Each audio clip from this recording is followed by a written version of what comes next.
Welcome to episode number 224, Unclean. I am Damon Soka, your host. And the cry of unclean rang out as he rung his bell, alerting the public that within his body was the disease of leprosy. He was forced to live outside of public life within a colony of others with similar symptoms. He would watch as person after person would disintegrate, losing limbs, hair, skin, and eventually life. The disease was a slow progression with little hope of any type of healing or cure. He would live out his life knowing he would never be accepted, begging for food, and praying for death. Worse than the illness was the social isolation. He would never be accepted by anyone. The cry of unclean meant more than an incurable disease. It represented sin and spiritual death. To be a leper was to be less than the dust of the earth, less than swine, also considered unclean by Jewish standards. His life had no value in the Jewish system. In fact, it was worse than no value. He was considered harmful to others, as if somehow his stain would suddenly jump upon them, causing them to suffer. Ignored, hopeless, and isolated. That was life until death finally brought relief to a pain-ridden body. Leprosy itself is not necessarily a disease that easily spreads. It doesn't spread by air or even by simple touch or contact or even transfer from another object. It actually requires significant contact with one who is affected. However, because Jewish society and culture did not understand the illness, it represented a terrible punishment. Many Jewish individuals and society at the time considered leprosy as some type of God-given punishment for sins committed in this life or even in the previous one. So not only did one suffer the pains of the illness, one also had to suffer the punishment of a culture and society that looked upon you as both physically and spiritually dead. In Matthew, we see the leper appealing to the healing powers of the Savior. The Savior's compassion and touch flowed against every fiber of the Jewish understanding and social culture. In touching the leper, the Savior would be considered unclean and had to participate in a ritual cleansing. For the multitude, standing near and watching this scene unfold, it must have been frightening to them. The multitudes had been conditioned over many generations to abhor and even avoid even the sight of a leper. And here the Savior was touching him. The humble petition of the man, "If thou wilt, thou canst make me clean," shows a deep desire but also a recognition of his social status. When the Savior touched his skin and cleansed his leprosy, no doubt the surrounding multitude took note. At that moment, their social conditioning was brought to the forefront, into a new reality. The Savior had power over disease and over social class status. He would not allow this man who had been cast to the leper colony to go away empty-handed. He would heal him, love him, and bring him back into a social standing. There exists a similar leprous idea within our societies, and even within the church itself, that should in many ways see the leper as the Savior does. When we hear the word addiction, what do we think? I admit that at one time in my life, my mind goes to the same place that perhaps society wants us to. An abandoned street, dirty with trash and debris, a man or a woman passed out along the sidewalk, living what could be considered a modern version of the leper's life. Addiction in our day is almost synonymous with unclean, undisciplined, outcast, and at times even deserving. While my vision of what addiction is has changed over the years to be far more similar to the Savior's, the majority of society, it seems, would prefer addiction colonies, so they don't have to look at it, hear it, or touch it. It is almost as if society and church are similar to the Jews in so many ways, as if the addiction could somehow take hold of us. We see it as a weakness and a choice, rather than accepting that each of us could very likely ended up in a similar circumstance, given a different set of circumstances. And yet, I often wonder if society shuns these individuals because deep down they see in themselves weakness. That by viewing, accepting, loving these suffering brothers and sisters, they too might somehow find themselves on the same path. There exists a strange contention in our society over the idea that addiction is a disease. Some saying that those who are addicted would have become addicted no matter their circumstances, and others noting that addiction is a learned experience that can be unlearned. each perhaps seeing the illness from a different perspective and perhaps from a perspective that they want to see it. Both recognizing that an addiction can control the mind, but one seeing it as inevitable and almost uncurable, to another seeing it as serious set of bad choices that might have been affected by a vast array of circumstances and choices. However, when you see addiction as a genetic illness, you tend to give in to the idea that recovery is not an option, and like the leper of the Savior's time, you are simply waiting for death.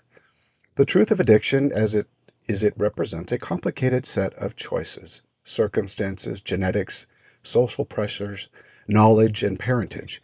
Addiction is not just hard drugs, gambling, pornography, tobacco, and alcohol. Addiction is really defined by a process in the brain. It is a neural pathway, a learned behavior that over time creates a shortcut to a reward of dopamine, the brain's favorite reward of choice. It is not defined by the method or the external pressures. Many individuals are addicted to things like food, to entertainment, to social media, to power, to prestige, to fashion. And President Nelson quoted this in his Think Celestial address not too long ago. Any addiction, be it gambling, gaming, debt, drugs, alcohol, anger, pornography, sex, or even food, offends God. Why? Because your obsession becomes your God. You look to it rather than to Him for solace. If you struggle with an addiction, seek the spiritual and professional help you need. Please do not let an obsession rob you of your freedom to follow God's fabulous plan. I have heard the idea that my addiction is not an addiction, but a passion.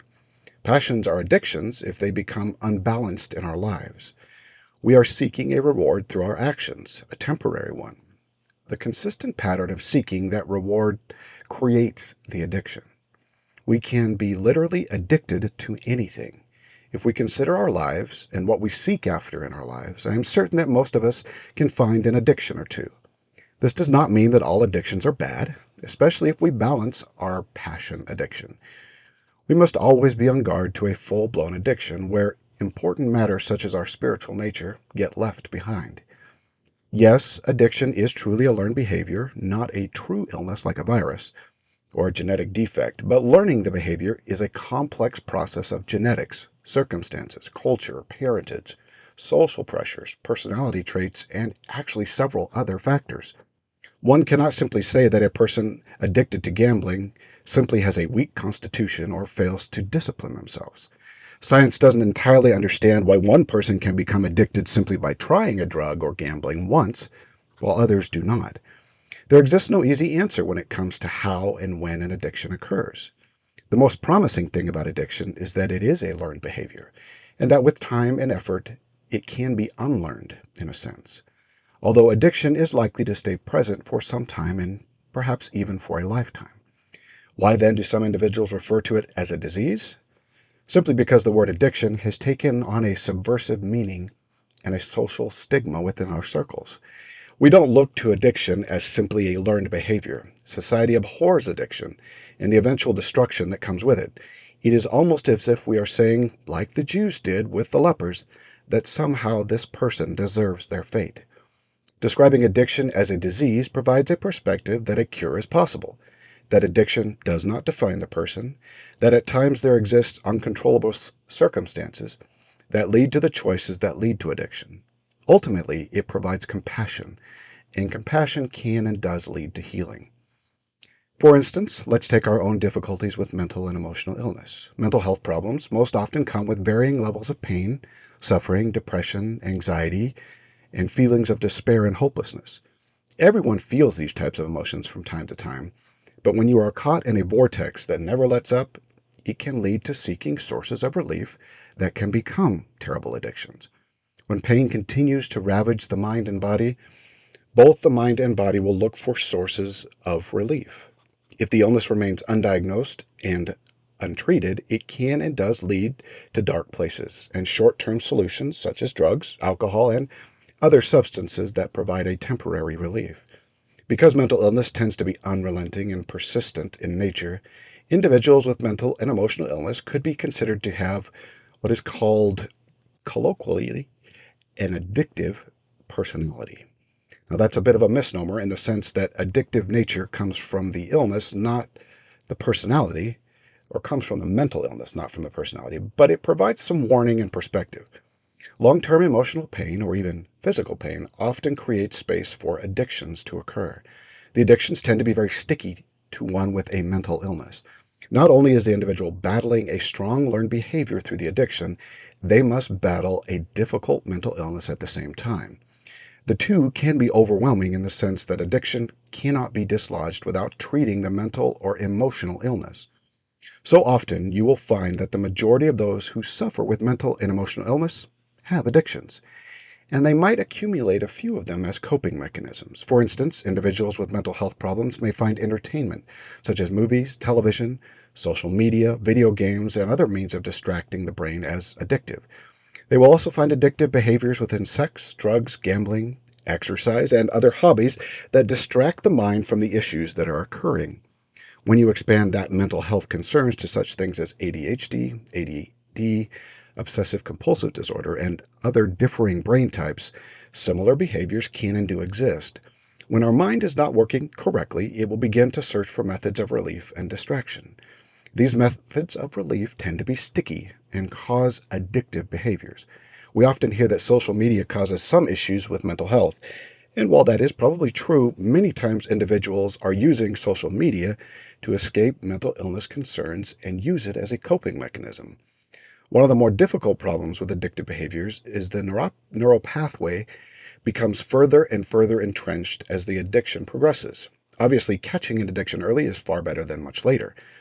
Many times, the difficulty of recovery and remission is directly related to the length of the time the addiction has been present and the depth of the reward system. However, many times individuals do not see addictions as addictions until they feel as though they have lost control. Because an addiction can shortcut its way past rational thought and desires and then entrench itself deeply in our neural pathways before we consider it an addiction, it can be a controlling force in the brain. The brain is seeking a reward, and it is obtaining that reward. A hijacked reward system is not an easy thing to change. The brain is going to fight to have its reward. When it doesn't get it, it will send out pain and suffering signals until it gets what it desires.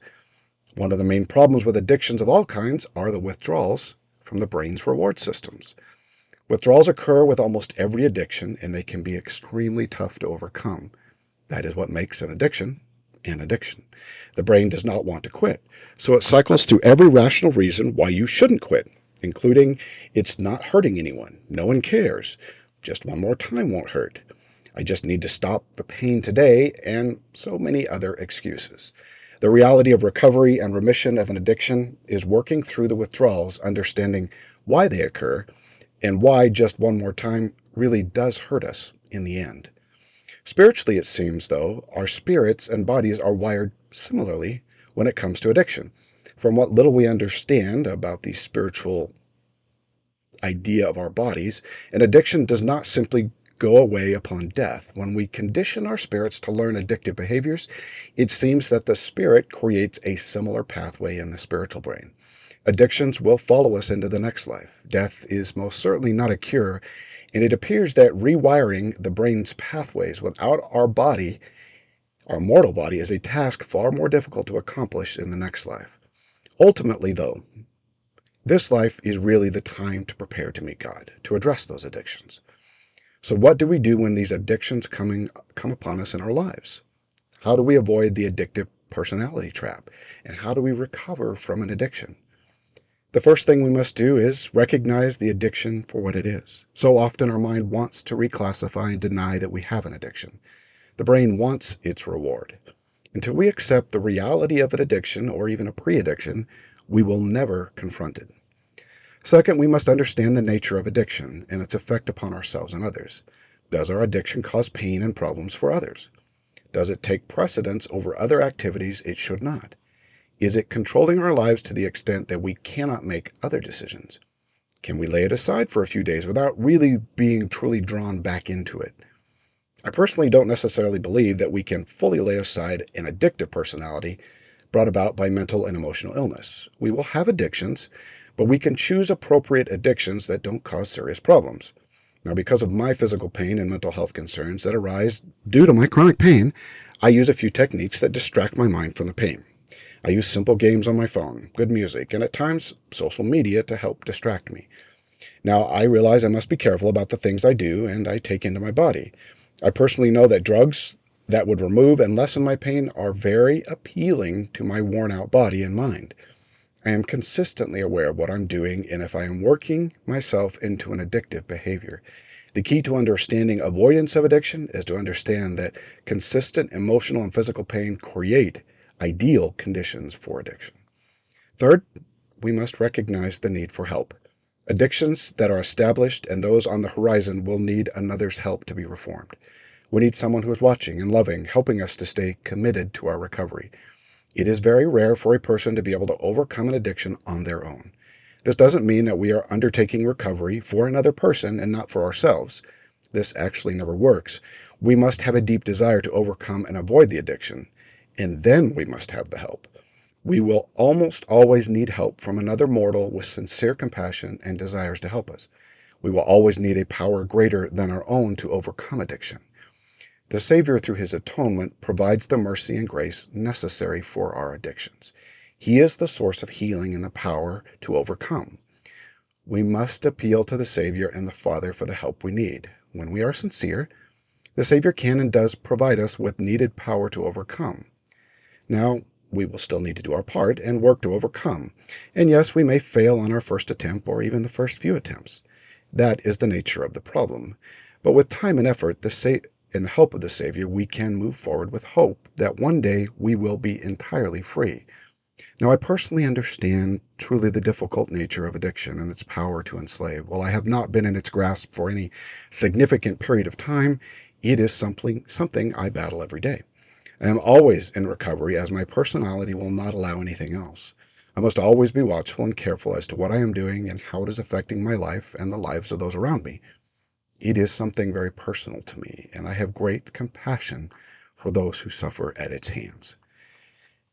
Today, may the Lord bless you to overcome and become the person you desire. Until next week, do your part so that the Lord can do his.